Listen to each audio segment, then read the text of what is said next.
apakah elemen-elemen yang penting dalam sesebuah perjanjian sewaan ini. Antara perkara-perkara yang perlu diambil berat adalah maklumat yang terdapat di dalam surat perjanjian sewaan. Jadi kalau kita tengok, mungkin kalau tuan-tuan dan puan-puan lihat, perjanjian sewaan akan ada makna di situ. Contoh antaranya adalah penuh nama penuh tuan rumah, nama penuh penyewa dan tarikh hari perjanjian ditantangani. Ini adalah tiga perkara yang perlu dilihat secara kasarnya untuk maklumat dalam perjanjian sewaan. Dan pastikan semua maklumat yang saya sebutkan, tiga-tiga maklumat yang saya sebutkan sebentar tadi, diisi dengan lengkap tanpa ada sebarang cacat cela. Nanti janganlah kalau letak alamat tu, letak alamat tak lengkap. Lupa nak letak nombor rumah, lupa nak letak nombor postcode, ataupun lupa nak letak nombor lot dan sebagainya. Kalau dari sudut nama penyewa, tuan rumah apa semua, letaklah nama sebenar ataupun nama yang tertera dalam IC. Seterusnya, saya perlu tekankan lagi bahawa maklumat penyewa serta tuan rumah adalah sangat crucial ataupun sangat penting dan patut wujud dalam perjanjian sewaan. Okey, contohnya seperti nama penuh. Itu yang pertama. Nombor kenalan, nombor telefon, nombor telefon untuk dihubungi serta alamat terkini penyewa serta tuan rumah dan lain-lain maklumat lagi. Dan saya juga memberi cadangan kepada tuan-tuan dan puan-puan supaya masukkan satu klausa bahawa maklumat yang diberikan oleh tuan rumah serta penyewa adalah benar dan tidak palsu. Okey, mengapa saya katakan perkara ini sangat penting? Kerana ia akan membantu tuan-tuan dan puan-puan sebenarnya untuk memastikan kedua-dua belah pihak dalam perjanjian sewaan ini memberi maklumat yang benar bagi mengelakkan sebarang kekeliruan pada masa yang akan datang. Okey, baik. Seterusnya, tuan-tuan dan puan-puan perlu melihat berkenaan dengan syarat perjanjian yang tertakluk pada perjanjian sewaan. Baik. Antara syarat perjanjian yang boleh dimuatkan atau kebiasaannya dimasukkan ke dalam perjanjian sewaan ini adalah dari sudut tanggungjawab daripada tuan rumah ataupun penyewa. Okey, saya bagi contoh ataupun satu situasi. Dalam sesebuah perjanjian sewa ni, pihak penyewa ataupun para penyewa dipertanggungjawabkan untuk memastikan bahawa rumah sentiasa dalam keadaan baik dan selamat. Dan penyewa juga bertanggungjawab untuk menjaga harta benda yang ada di dalam rumah tu dengan baik. Kalaulah kita ni sebagai tuan rumah ataupun tuan punya barang tu sendiri, mestilah kita nak lihat peti ais tu, mestilah kita tak nak lihat peti ais tu sama ada bila peti ais dah ada 2 pintu, last-last dah tak ada pintu dah. Kalau tengok mesin basuh yang secara azalinya kita gunakan untuk membasuh baju, tiba-tiba dibuat kandang kambing pula dalam tu. Dan sebagainya. Kita tak naklah benda-benda tu terjadi. Dan sekiranya rumah tadi ada sekiranya rumah tadi ada kerosakan dan sebagainya, pihak penyewa perlu memaklumkan kepada tuan rumah untuk tuan rumah baiki kerosakan tersebut.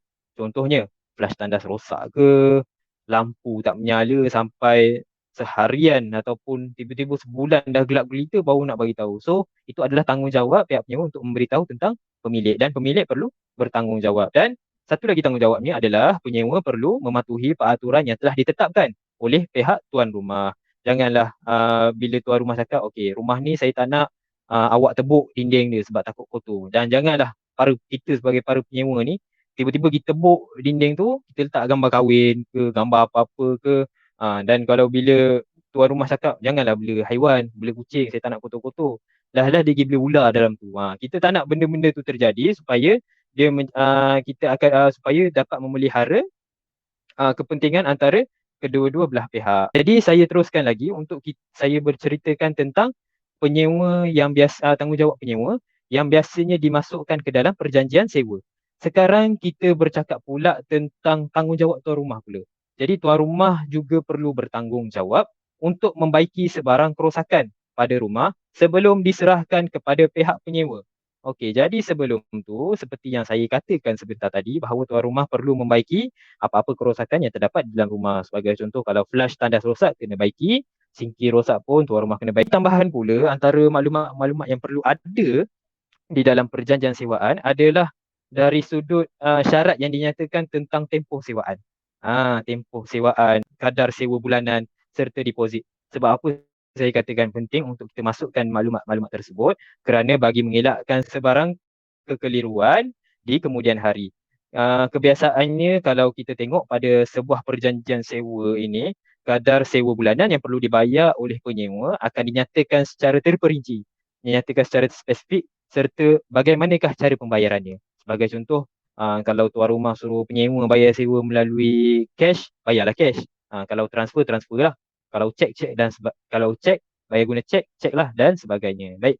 Jadi selain daripada itu, saya perlu nyatakan di sini apabila kita tengok dalam perjanjian sewaan ni, ada juga dinyatakan tarikh akhir untuk penyewa menyelesaikan sewa tadi.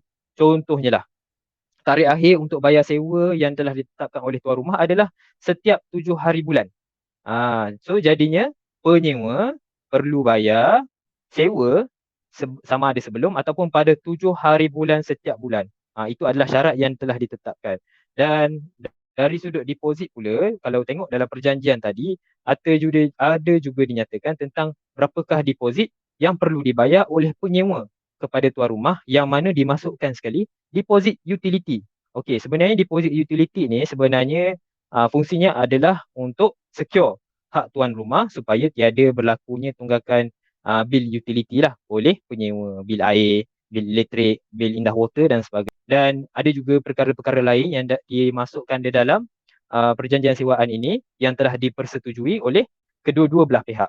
Baik, jadi sebelum saya terlupa, biar saya jelaskan dahulu apa yang tuan-tuan dan puan-puan perlu buat setelah semua syarat dan klausa telah dipersetujui oleh tuan rumah serta penyewa.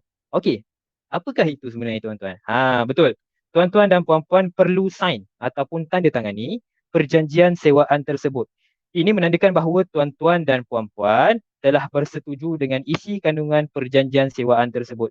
Jadi saya jangkakan tuan-tuan dan puan-puan dapat melihat serba sedikit ataupun dapat mengetahui apakah elemen ataupun perkara yang diperlukan dalam perjanjian sewaan ini.